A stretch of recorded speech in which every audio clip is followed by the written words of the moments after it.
Today, I want to talk about the importance of self-delusion in the creative process. I'm talking about healthy, productive self-delusion, not destructive self-delusion, because I believe that self-delusion is strategically employed is one of the greatest inventions in human history. It's right up there with the wheel, the light bulb, the waffle maker. And if we didn't have self-delusion, then humans would not have accomplished nearly as much. Let me give you a little background about how I came to this conclusion. I am a writer at Esquire magazine, and I also write nonfiction books. And what I like to do is I like to immerse myself in my topics, dive in and become a human guinea pig, and see how it changes me. Now, a few years ago, I wrote a book about the Bible, and I tried to follow all the rules of the Bible as literally as possible for an entire year. And this came about because I grew up with no religion at all. As I say in the book, I'm Jewish, but I'm Jewish in the same way the Olive Garden is Italian. So, no offense. Great breadsticks. But I wanted to learn about the Bible. I had a young son. I wanted to know what to teach him about our heritage. So I decided one way to learn about the Bible would be to dive in and learn it from the inside out, live by the rules. So I got a stack of Bibles, and I got a board of spiritual advisors. So I had rabbis and ministers and priests. And then I wrote down every rule that I could find in the Bible. And as you might know, this turned out to be quite a long list, hundreds of rules. And I wanted to follow them all without picking and choosing, see which improved my life, which didn't. I wanted to follow the famous ones, the 10 Commandments, love your neighbor, be fruitful and multiply. By the way, I was fruitful, I did multiply. I had twin sons during the year, so I take my projects very seriously. But I also wanted to follow the not-so-famous rules. Leviticus says that you cannot shave the corners of your beard. I didn't know where the corners were, so I just let the whole thing grow. And you can see the progression. There's another, and there I am at the end. So, yeah, as you can imagine, I spent a lot of time at airport security. And here's me in Times Square. The sheep was not with me all the time. That was a rental sheep, but gives you an idea. Now, it was an incredible year. It's life-changing, mostly for the better, not all. But it was also the most challenging year of my life because it was challenging in two ways. First of all, I had to abide by rules that do not jibe with modern American customs. For instance, the Bible says you cannot touch women during their time of month. And if you take Leviticus really literally, you cannot sit in a seat where a menstruating woman has sat, because then the seat is impure. My wife found this offensive, so she sat in every seat in our apartment while she was menstruating, and I had to stand for most of the year. But it was also challenging because I had to do an extreme moral makeover. I had to try to become a better person because the Bible says that you cannot covet or lie or gossip. And I'm a journalist and I live in New York City. So that's like, that's 80% of my day. So I was faced with this question, how do you become a better person? How do you do an ethical makeover? And that's when I discovered a secret. And that secret is deception, pretense. You pretend to become a better person, and you eventually become a little bit of a better person. So it's astounding how much our behavior affects our thoughts and attitudes. I always thought it was the other way around, but it's really powerful how the outer can affect the inner. And for example, during this year, I had a friend in the hospital, and I hate going to hospitals. I really didn't want to visit, but I said, what would a good person do? And I acted as if I was a good person, and I forced myself to go to the hospital. And when I was there, it sort of tricked my mind. And I said, I'm in the hospital, I must be compassionate, and I became a little more compassionate. There's a great quote from a man named Millard Fuller, who created Habitat for Humanity. And he says, it's easier to act your way into a new way of thinking than it is to think your way into a new way of acting. And there's a shorter way of saying this might be, fake it till you make it. And actually, I learned that in traditional Judaism, this is a widely known strategy. Their phrase is deed before creed. So you do the behavior, and eventually your mindset catches up. And psychologists will back this up. It's one of the foundations of cognitive behavioral psychology.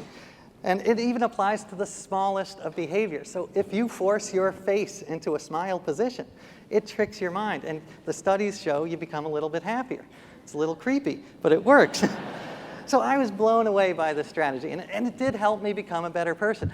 You know, I still lie and gossip all the time, but I do it less. You know, I would say 50% less, maybe 40, 35. But I thought this is such a powerful tool that I'd like to apply it to my work life, to my creative life. And I was able to do this in a couple of different ways. The first is that if I am feeling insecure or pessimistic, which, believe it or not, happens sometimes, what I do is I say to myself, what would an optimistic, confident person do in this case? And I do that. My most recent book was about trying to be as healthy as possible. So I tried out all these new diets and all this exercise. I wrote the book while walking on a treadmill. It took me about 1,200 miles from here to Arkansas. And but often I would wake up in the morning and I'd be like, I don't know, this is too big. I'm not going to meet my deadline, just feeling really down about it. But then I'd say, well, what would a confident person do right here? And I would force myself to set up appointments with experts, and I forced myself to email my editor with plans for the book launch. And after a couple of hours, my mind caught up with my actions. Same thing with writer's block. I'm often faced with that blank screen and that blinking cursor, and I've decided my strategy is I just start typing. Doesn't matter what. The key is the actual action of my fingers on the keyboard. And at the start, it might be just complete nonsense. It could be about the pigeons outside my window bobbing their heads. But after about 20 minutes, you have enough momentum that you start to write something interesting. And you can throw away that first 20 minutes. Doesn't matter. So the interesting thing is I like to outline. So for me, the creative process is a dance. It's a balance between the planned and the unplanned. It's between knowing where I'm going to end up and just diving in and seeing what strange side roads will take me there. Two other very quick examples of how behavior has affected my thoughts.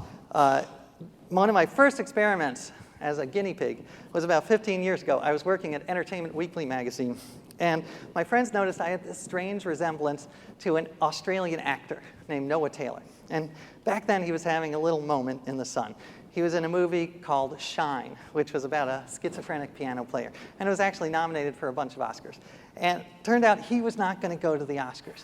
So my editors and I thought, well, what if I go in his stead to see what it's like to be a movie star for a night? So I did. And I put on my tuxedo, went to the red carpet. I got to tell you, it was awesome. It was, I mean, hundreds of people told me I'm brilliant. I took pictures, I did interviews.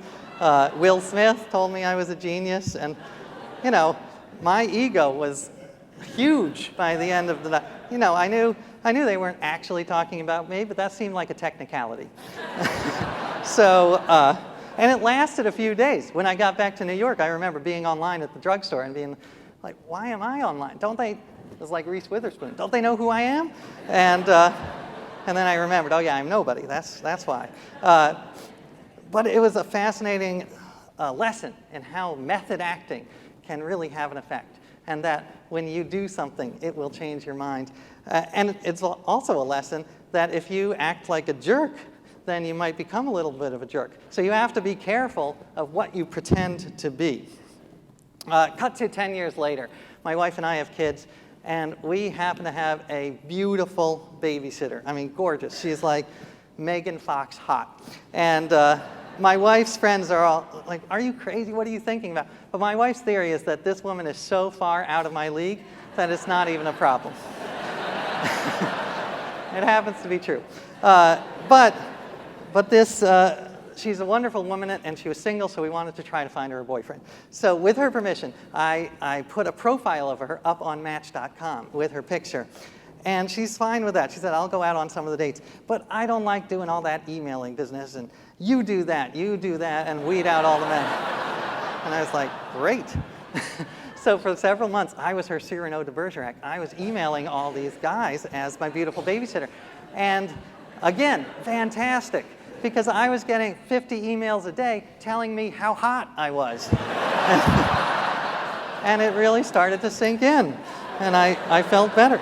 And most of these guys, I wrote an article about this in Esquire, most of these guys were good, but there were some who were the sleaziest human beings on God's green earth. And I will give you just one of the tamer examples, which was a guy whose opening line was, I'm not a professional gynecologist, but I would love to take a look. And I'm like, you think that's going to work? And I got really offended on behalf of my babysitter. And I got in a fight with him. How could you do that? So it really taught me that walking in the shoes of someone else will give you a sense of their life. Not all of it, but a sense of it. And I thought, again, how can I apply this idea of method acting, walking in someone's shoes, to my business life, to my creative life? And I realized I can do the creative, but I'm not a natural business person. And I thought, well, what if, I used to hate speaking. I used to hate doing radio interviews. I thought the whole reason to become a writer was so that you could avoid other people. But it's not the case. There's a lot of marketing involved in writing. So I thought, what if I pretend? What if I act as if I love marketing? And so that's what I did.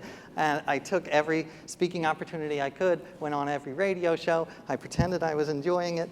And after a while, it started to work, and I started to enjoy it. And now I love it. I'm enjoying myself right now, or else I'm faking it.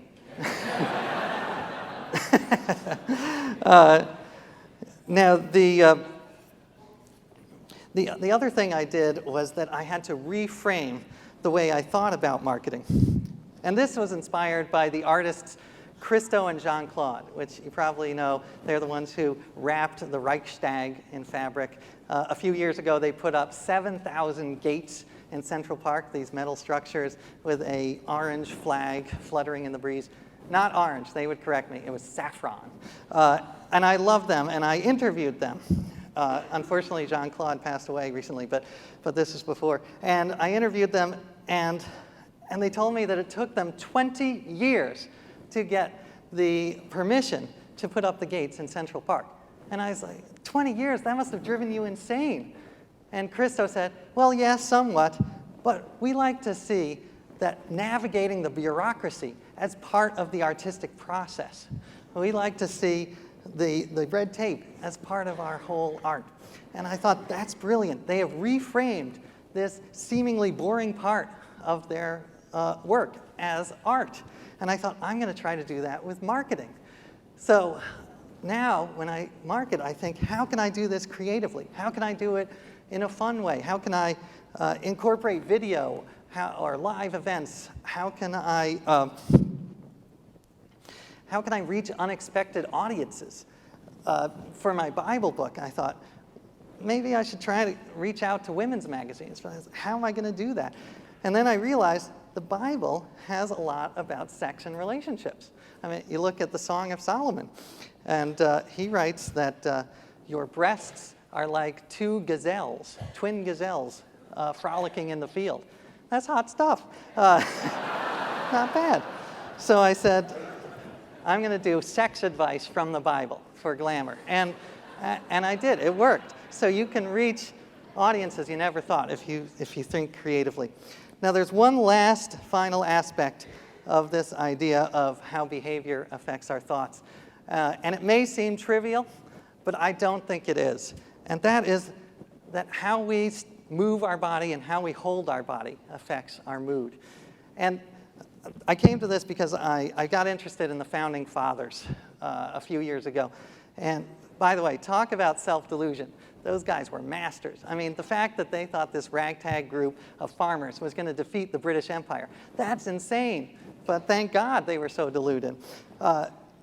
But I researched George Washington, and it turned out when he was a kid, well, not a kid, a young man, he made a list of 110 rules of behavior. And some of them are very wise, what you would expect.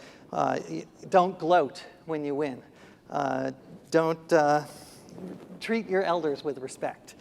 But some of them were a little more surprising. There's the rule number 2, this is literally second rule, was do not adjust your private parts in public, which, that's a good rule. I would have put it a little lower, like 85, 86. But I guess it was a big problem then. That was not the only rule about your body, though. He also said that you should stand up straight. George Washington was actually known for his great posture. And it turned out, I decided I'm going to try that. So my usual posture is like hominid number 3 on the evolution chart. So I decided I'm going to try to stand up straight. And you know what? It was odd because it changed the way I felt. I felt more confident, more decisive. And it turns out that George Washington was 250 years ahead of his time. Because just recently, in the last few years, there have been a spate of studies that the way we hold our body has an effect on our minds. Recently, Harvard had a study that said when you stand up with your shoulders back and your chest out in what they call the power position, it actually raises your testosterone. And not so much, if you're a woman, you're not going to grow a mustache. But it boosts it a little, and it gives you more confidence. Same with how we walk. There's a study by a university in Florida that says if you walk with purposeful long strides, it actually affects your mood as opposed to shuffling along. So it was fascinating to me to see that when people say talk the talk and walk the walk, that really means something. You should walk the walk. Oh, and by the way, here's a shot of me standing up straight as George Washington. Now, I started with the Bible, so I'm going to end with it. When I was starting to write the Bible, I was facing a crisis because I felt overwhelmed. I felt it's too big a topic. I don't know what I'm doing. People are going to misinterpret it, think I'm being flippant. Maybe I'll be afflicted by boils. So I didn't know what to do. And this great rabbi in Brooklyn named Andy Bachman sat me down and he told me the story. And it's a story about the Bible. It's not in the Bible itself, but it's about biblical events. And he said that when Moses was fleeing Egypt with his followers, he got to the Red Sea and he lifted up his arms. And to part the Red Sea, nothing happened. It wasn't like the Charlton Heston movie. Nothing happened. And understandably, his followers were freaking out. They were saying, the Egyptians are coming to slaughter us. What are we going to do? At that point, one of his followers, named Nachshon, decided to just walk into the water. And so that's what he did. He waded in, and the water went up to his knees and his waist and his chest and his chin. And right before the water got to his nostrils, the Red Sea parted. And the moral is, sometimes, to make miracles happen, you just have to dive in. Thank you.